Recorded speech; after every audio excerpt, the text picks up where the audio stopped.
Hi everyone, not Tano here, the internet's lousiest music nerd. I hope all of y'all are doing well, and it's time for a review of an older album, an album that's honestly been one of my favorites ever since I first heard it back last year, and that is Pantera's The Great Southern Trendkill. Now, Pantera are a Texas-based metal outfit, and this here is their fourth major label studio album. It was originally released back in 1996, and at the time, the band consisted of the Abbott brothers, Dimebag Darrell and Vinnie Paul on guitar and drums respectively, Rex Brown on bass, and Phil Anselmo on vocals. Now, this album comes at a very interesting point within the band's history, as their previous album, 1994's Far Beyond Driven, actually topped the Billboard 200 albums chart back when it was released, making it, by some metrics anyways, the heaviest album to ever top that chart. And sure, there are heavier albums that were released before and after Far Beyond Driven, but I can't think of any other ones that managed to accomplish that achievement. However, it was around the release of Far Beyond Driven where tensions in the band started to form, specifically between the Abbott brothers and Phil. Phil would gain a heroin addiction and also start to have several side projects, one of which being Down, with their debut album Nola released in 1995. Pretty great album if I do say so myself. But yeah, with all those side projects and the heroin addiction, Phil kind of started to isolate himself from the rest of the band, which became pretty clear when he realized that Phil recorded his parts of The Great Southern Trendkill in a completely different studio from the rest of the band. Now, whenever I listen to this album, I don't really feel like there's a disconnect between the instrumentals and the vocals, which is kind of crazy considering everything that I had just mentioned. Although there are certainly themes of drug addiction scattered across the album in the lyrics, the album isn't just focused on that, because there's also themes of selling out and war and the demise of all human beings via flood. And between this and that one Tool song, 1996 certainly was a time for metal artists to be talking about the end of the world, eh? Anyways, as far as the overall sound of this project is concerned, it's still within the bounds of groove metal, as all of Pantera's major releases are.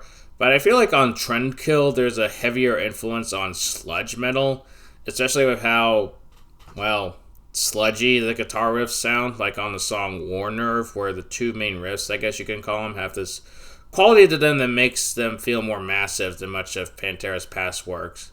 There's also the song Drag the Waters, which features a cowbell, I guess, but the riffs, again, feel like they're trudging through quicksand, and both of these songs sounds more devilish than on past Pantera albums, probably thanks to him layering multiple takes on top of one another. The lead vocalist of Anal, I'll just say AC for my own sake, but yeah, the lead vocalist of AC also provides some additional vocals to the mix, and it makes everything sound really demonic.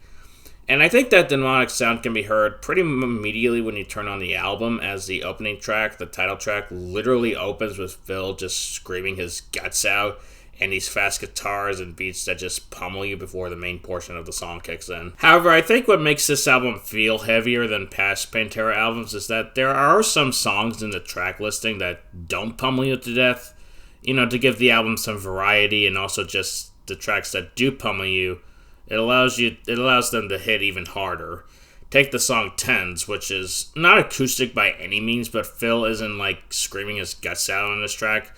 He still has that gruff sound that has been with him since Vulgar Display of Power, but there is definitely something moving about this track, especially with that solo provided by Dimebag in the second half of the track. However, the biggest contrast within the track listing is the back-to-back pairing of the two Suicide Note songs. The first one is legit an acoustic ballad that has this southern rock tinge to it. It feels like you're hearing this song when the protagonist is at their lowest moment while sitting in the desert. The touches of synths scattered across the track also gives it this sort of atmosphere that I find very fascinating. So, yeah, you have this very contemplative, very emotional cut on the album, and then immediately after this song, you get part 2, which is, basically just metalcore, if I'm being honest.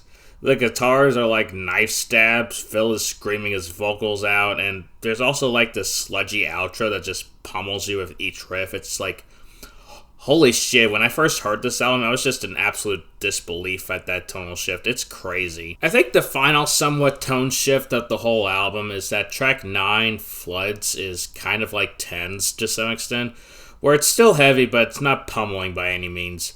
Oh, and also the solo is amazing, but I think everyone has already kind of distinctively realized that this solo is one of Dimebag's finest.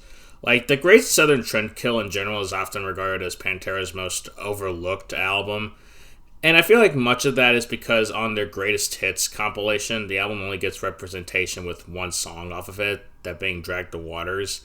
That, and when it comes to, like, I don't know, the grander scheme of, like, metal music or even music in general, most people only focus on Cowboys from Hell and Vulgar Display of Power over any of Pantera's other stuff.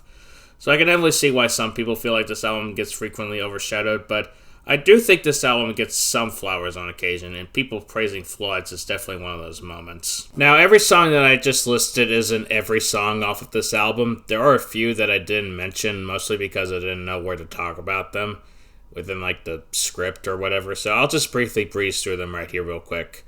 Let's see. 13 Steps to Nowhere is one of my favorites off of the album. The drums especially are very great. Living Through Me is probably my least favorite song off of the album, but I still think the song is amazing. I just feel like out of every song on this album, this one says the least new in my opinion. Finally, the two closing tracks, The Underground in America and Sandblasted Skin, essentially bring back the themes from the opening title track, which boils down to criticizing the entertainment industry and how people blindly follow trends until a newer one comes along.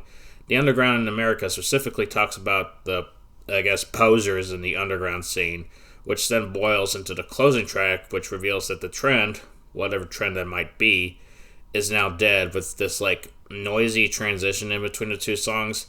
It's definitely a pummeling moment on the album, much like a lot of the rest of the album. And, yeah, that's basically it as far as, like, my overall thoughts and feelings on this album. Overall, I love it. It's one of my favorite metal albums of all time. I know that's not necessarily like a cold take, especially given how Pantera has been receiving some flack as of late in regards to, you know, much of their antics, as well as the fact that they themselves might be posers to some extent. I'm not really sure. I don't really have much of an argument against these claims. I, too, sometimes question the legitimacy of Pantera as a whole. But at the end of the day, all I really care about is whether or not I think the music itself is great. In the case of this album right here, I think it's really great, and I think it should be celebrated within the same breath as some of Pantera's other albums. And, yeah, that's all I have to say for right now, so I hope you enjoyed this video, and I'll see y'all later. Bye.